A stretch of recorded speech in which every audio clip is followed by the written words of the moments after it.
Welcome to Only Amazing Facts. Like and subscribe. Bubble tea facts that you should know about. In a world where food fads come and go, bubble tea has reigned supreme as a well-loved drink. For over 30 years, people have gotten into the milk tea craze, adding various twists to the drink as time goes by. Originating from Taiwan around the mid-80s, this Asian drink has since captured people's taste buds around the globe. However, what exactly is in this drink that makes people go crazy over it? Find out the secrets of bubble tea with these refreshing facts about boba. First bubble tea came out in the early 1980s. Each tapioca ball has 5 to 14 calories. Locally called Pao Pao Cha, Singapore has sold bubble tea since 1992. For a short time in 2012, all 800 branches of McDonald's in Germany sold bubble tea. Cassava root, where the pearls come from, have been used as a food source since the 1400s. Bubble tea combines milk, tea, and bubble pearls in a single beverage.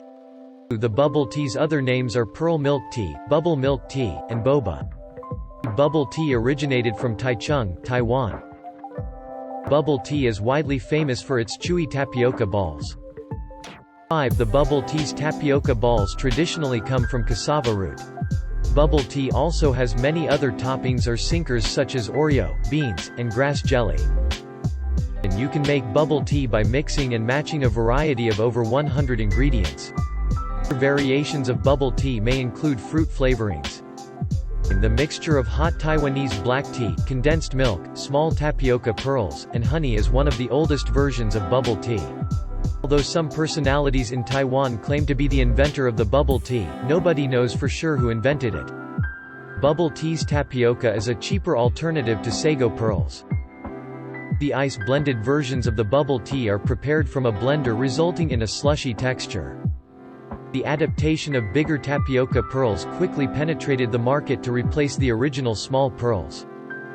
Upon the tapioca's upsizing, different flavors became popular, particularly the fruit flavors. Interestingly, there are numerous stores now that specialize in bubble tea alone and making good profits.